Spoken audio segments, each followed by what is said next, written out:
बिस्मिल्लाहिर्रहमानिर्रहीम। अस्सलाम वालेकुम वरहमतुल्लाहि वबरकातुहू। खुश आमदीद। मैं हूं डॉक्टर जिलानी। आप देख रहे हैं यूट्यूब चैनल। जैसा कि आप जानते हैं कि इंसान की सारी सोचने समझने की सलाहियत का ताल्लुक इसके दिमाग से है, इसके जहन से है। मसला यह है कि किसी भी चीज़ को समझने के लिए अल्फाज का इस्तेमाल करना पड़ता है।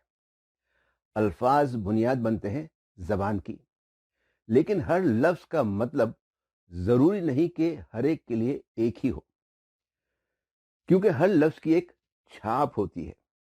इस छाप से कई तस्वीर, नकूश या खाके जन्म लेते हैं। मिसाल के तौर पर एक लफ्ज़ ले लें, मोहब्बत। इस लफ्ज़ से आपके जहन में किस किस्म का नक्शा आता है? अब ज़रा गौर करें, ये क्या है? एक जज्बे का नाम।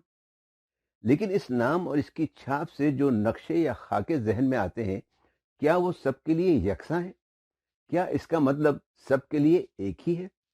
क्या हर इंसान को एक ही तरह की, एक ही जैसी, एक ही मयार की मोहब्बत होती है?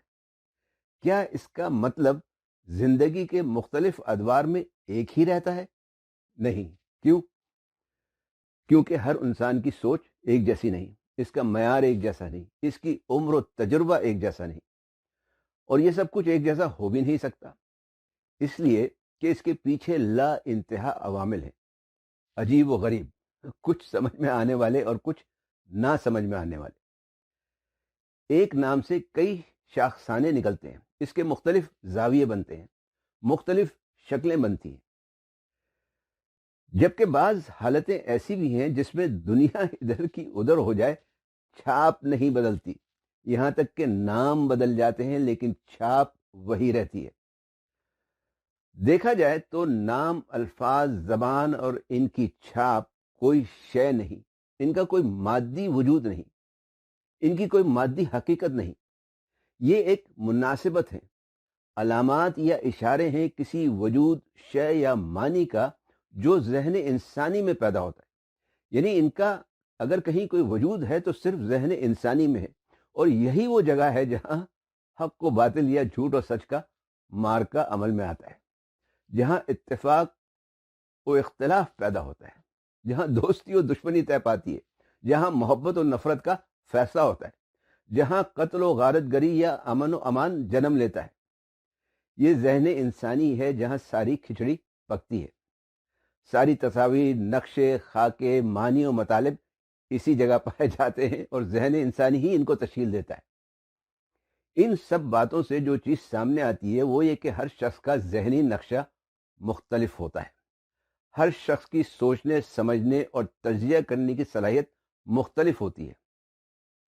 इसका लाजमी नतीजा यह है कि जब दो या दो से ज़्यादा अशखास किसी भी किस्म के मवासलाती राब्ते में आते हैं, तो इनके जहनी नक्शों में हम आहंगी नहीं होती, और जब तक हम आहंगी पैदा ना हो, उस वक्त तक पुरतासीर बाहमी इंसानी मवासलात वाक़ई नहीं हो सकती। हम आहंगी पैदा करने के लिए ज़रूरी है कि अल्फाज और इनके मानी, जुमले और इनके मतलब सबके लिए एक जैसे हों, सबके लिए यकसा हों, इन पर सबका इत्तेफाक हो।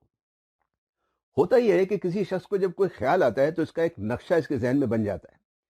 इस नक्शे या खाके को ऐसे अल्फाज में ढालकर इसे दूसरों तक इस तरह पहुंचाना कि बात आसानी से समझ आ जाए, कोई आसान काम नहीं। इसके लिए ईसाली जब तक अपने ख्यालात को मौसूली के मुताबिक नहीं ढालेगा, उस वक्त तक मौसूली को बात समझ नहीं आएगी।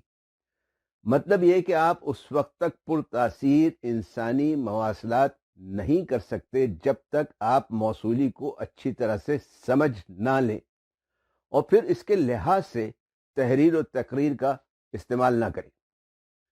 पुरतासीर बाहमी इंसानी मवासलात ईसाली से नहीं बल्कि मौसूली से शुरू होती है। इस नुक्ते को समझना बहुत ज़रूरी है।